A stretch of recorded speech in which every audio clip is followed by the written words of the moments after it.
ये ऐसी क्या बात है उस कल्चर में जो कि कभी हमारा कल्चर भी था, अभी भी मैं जानना। हम सोने की चिड़िया थे। जब ये वेस्टर्न सिविलाइजेशन नहीं था तब भी हम सोने की चिड़िया थे। और ये वेस्टर्न सिविलाइजेशन चेंज हो, ये नहीं कि वो कर लेगा, सक्सीड, कामयाब हो जाएगा, वो चाहते हैं। भाई मैं तो इसे वसी तर तनाजुर में देखना और समझना मेरा ख्याल है जरूरी है। सही। देखो कि चाहे वो हॉलीवुड की सेलिब्रिटीज हों या दुनिया के कहीं के भी लोग, वो बात करते हुए नजर आते हैं वहां के कल्चर की और कहते हैं कि वहां के रिलीजन को वो फॉलो करते हैं। जूलिया रॉबर्ट से लेकर कितने कितने मतलब आम उनकी क्लिप्स मौजूद हैं जिसमें उन्होंने। आप क्या समझते हैं कि ऐसी क्या बात है उस कल्चर में जो कि कभी हमारा कल्चर भी था, अभी भी मैं जानना चाहूंगी कि उस कल्चर की ऐसी क्या खासियत, क्या बात है कि जिसके ऊपर हर कोई जो है दुनिया का उसको अडॉप्ट करने पे तैयार होता है। प्लीज बताइए।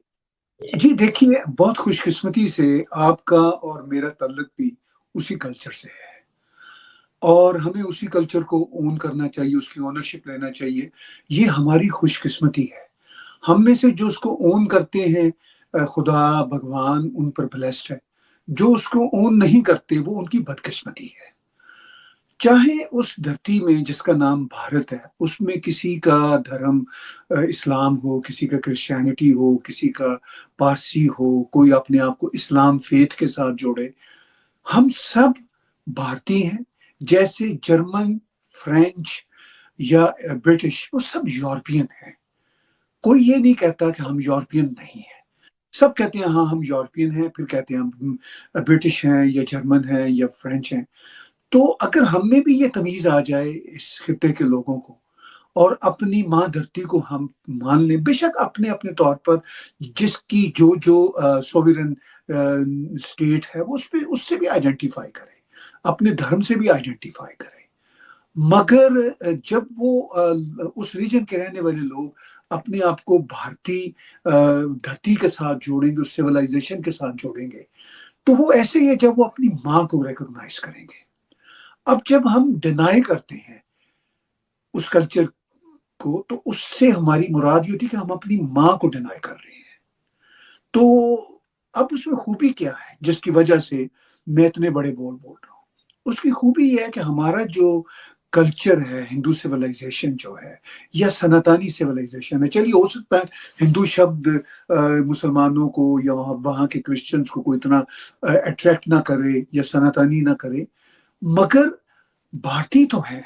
हम सब भारतीय हैं। जैसे मैंने पीछे कहा, एक जर्मन यूरोपियन है, एक फ्रेंच भी यूरोपियन है, वो सब यूरोपियन है। तो हमारी धरती हम सब की उस रीजन की है, भारत की धरती है।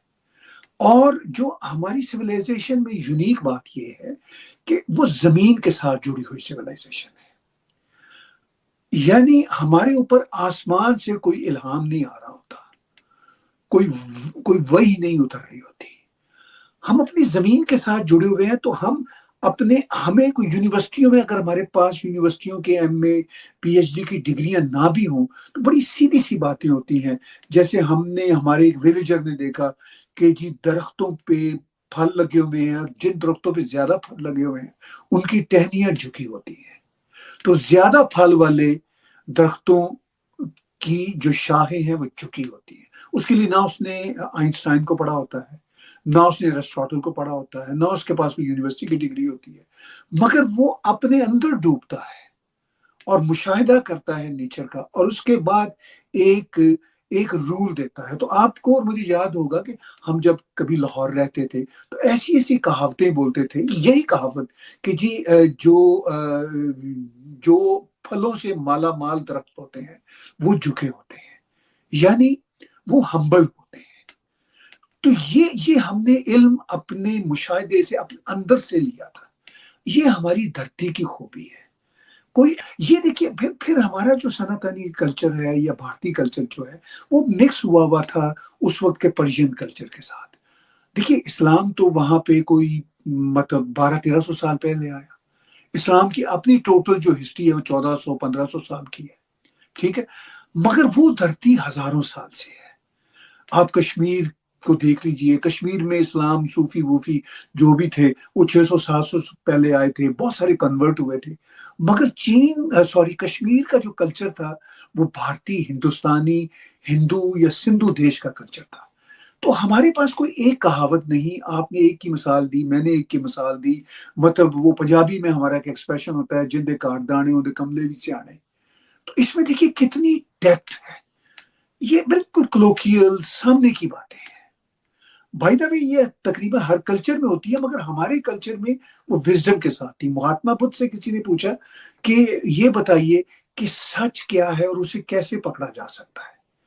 तो महात्मा बुद्ध ने कहा, सच बिखरे हुए पत्तों की तरह है, जो सारा का सारा सच आपके हाथ में नहीं आता, बस थोड़े से पत्ते आपके हाथ में आते हैं, और जितने आपके हाथ में आते हैं वो आपका सच होता है। वाह आप वाह कहते हैं ये मेरा सच, वाह वाह, ठीक है जबरदस्त। ना जी। तो बाकी सच तो बिखरा हुआ पड़ा होता है। किसी के हाथ में कुछ पत्ते आ रहे हैं, किसी के हाथ में मुरझाए पत्ते आ रहे हैं, किसी के पास मतलब रंग ताजा वाले पत्ते आ रहे हैं। तो ये है हमारी धरती का इल्म जो अंदर से फूटता है। उसके लिए हमें अपने आप को खाली छोड़ना पड़ता है। अमेरिकन प्रेसिडेंट जो है वो भी जो है टैरिफ लगाते चले जा रहे हैं भारत पे, लेकिन भारत की जो इकोनॉमी है वो एक तरह से आगे ही बढ़ रही है। उसकी क्या वजह हो सकती है, क्या रीजन है? बिकॉज देखिए ऐसा है कि ये जो हमारी इकोनॉमी है वो इंटरनल कंजम्पशन से चलती है, ठीक है ना। हमारी जो इंटरनल ग्रोथ है वो, आप किसी भी इकोनॉमी को एक्सटर्नल चीजें नहीं चलाती है। आपकी जीडीपी में जो आपका एक्सपोर्ट है वो 10%, 5% का कंट्रीब्यूशन तो कर सकता है, पर वो 100% नहीं हो सकता। जो आपकी जीडीपी है उसका मेजर पार्ट क्या होता है भाई? एक एग्रीकल्चर होता है, उसका major part industrial output, industrial production होता है, उसके बाद डोमेस्टिक कंजम्पशन होता है, ये सब चीजें होती हैं। इकोनॉमिकली एसेंशियली इंटरनल कॉन्सेप्ट है कि अगर आपकी कंट्री में जो डिमांड एंड सप्लाई है वो स्ट्रांग है, लोगों के पास पैसा है, उसको लिक्विडिटी को मेंटेन करने के लिए वो खर्च कर रहे हैं, सो दैट्स इट, आपकी इकोनॉमी ग्रो करती रहेगी। और जहां तक बात रही कि जो फॉरेन पार्ट है, जो उसमें एक्सपोर्ट इंपोर्ट है, दूसरी चीजें हैं, वो उनका अलग एक कंट्रीब्यूशन रहता है, वो 10-15% का कंट्रीब्यूशन जरूर दे सकते हैं, बट ऐसा नहीं है कि वो 100% होगा। और इंडिया तो वैसे भी अभी कोई कैपिटल इंटेंसिव इकोनॉमी तो है नहीं कि इंडिया जो है वो बहुत इंडस्ट्रियलाइज हो चुका है और इंडिया सिर्फ प्रोडक्शन के बेस पे या एक्सपोर्ट के बेस पे राइज कर रहा है। चाइना को ये बिल्कुल सूट करता है, बिकॉज चाइना की इकोनॉमी में जो उनका एक्सपोर्ट है मेरे ख्याल से सब्सटेंशियली उनके जीडीपी का एक पार्ट होगा, इसीलिए चाइना जो है वो ओपन ट्रेड रूट की बात करता है। लेकिन इंडिया में एज यूजुअल इकोनॉमी का जो एक पार्ट ही है वो फॉरेन, जिसे कह लीजिए एक्सपोर्ट इंपोर्ट या इससे अफेक्टेड होता है, बाकी तो सब इंटरनल कंजम्पशन है। मैं कोई इकोनॉमिक्स का चैंपियन नहीं हूं, but this is what my take is. और दैट्स वाई कि हम लोग इकोनॉमिकली ग्रो कर रहे हैं। जब ये अमेरिका नहीं था तब भी हम सोने की चिड़िया थे, जब ये वेस्टर्न सिविलाइजेशन नहीं था तब भी हम सोने की चिड़िया थे, और ये वेस्टर्न सिविलाइजेशन कोलैप्स कर जाएगा तब भी हम सोने की चिड़िया रहेंगे। इसीलिए कहा जाता है कि कुछ तो खास है बात हमारी कि हस्ती मिटती नहीं हमारी, सद दौरे जहां दुश्मन रहा है हमारा, कुछ ऐसे करके है। सो गाइस, आपको मेरा रिएक्शन वीडियो कैसा लगा? अगर अच्छा लगा है तो प्लीज सब्सक्राइब कीजिए, शेयर कीजिए, बेल आइकॉन कीजिए, ताकि आपको आने वाली हर एक लेटेस्ट न्यूज आसान से मिल जाए। उम्मीद करती हूँ आप लोगों को मेरा वीडियो पसंद आया होगा। पसंद आए तो ज्यादा से ज्यादा शेयर कीजिए, ताकि हमारे और भी भाई बहनों को ये वीडियो देखने का मौका मिले। जैसा कि आप लोग जानते होंगे कि भारत पाकिस्तान के बीच में एक इशू चलता है, और दोस्तों हमेशा जानते होंगे कि पाकिस्तान कितने कर्जे में डूबा हुआ है। लेकिन साथ में आज हमने एक स्पेशल न्यूज देखी है जिसमें पाकिस्तानी एंकर जानना चाहते हैं भारतीय एंकरों से कि आखिर भारत के पास ऐसा क्या है कि हर एक देश भारत का नाम लेता है, हर एक देश भारत पे फिदा हो जाता है।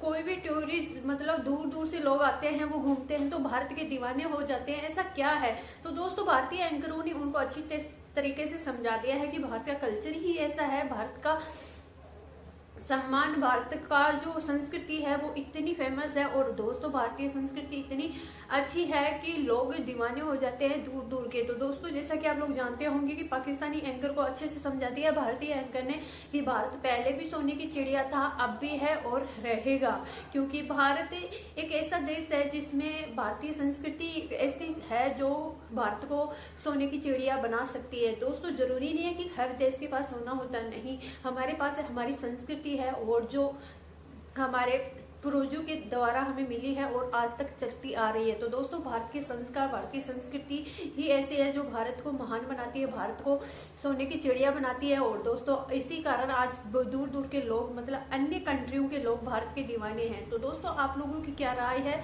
कमेंट बॉक्स में जरूर बताना। और जैसा कि आप लोग जानते होंगे कि आज भारत इतना आत्मनिर्भर देश बन चुका है कि आज भारत के हर लोग, हर एक फील्ड में भारत आगे निकल रहा है, चाहे सेनाओं में देख लो या चाहे अपनी एजुकेशन में देख लो या भारतीय जीडीपी के मामले में देख लो, हर एक देश से आगे है। तो दोस्तों आप लोगों की क्या राय है ये कमेंट बॉक्स में जरूर बताना। उम्मीद करती हूँ आप लोगों को पसंद आया होगा, पसंद आया तो ज़्यादा से ज़्यादा शेयर कीजिए। मिलते हैं नेक्स्ट वीडियो में, तब तक के लिए बाय, जय हिंद, जय भारत।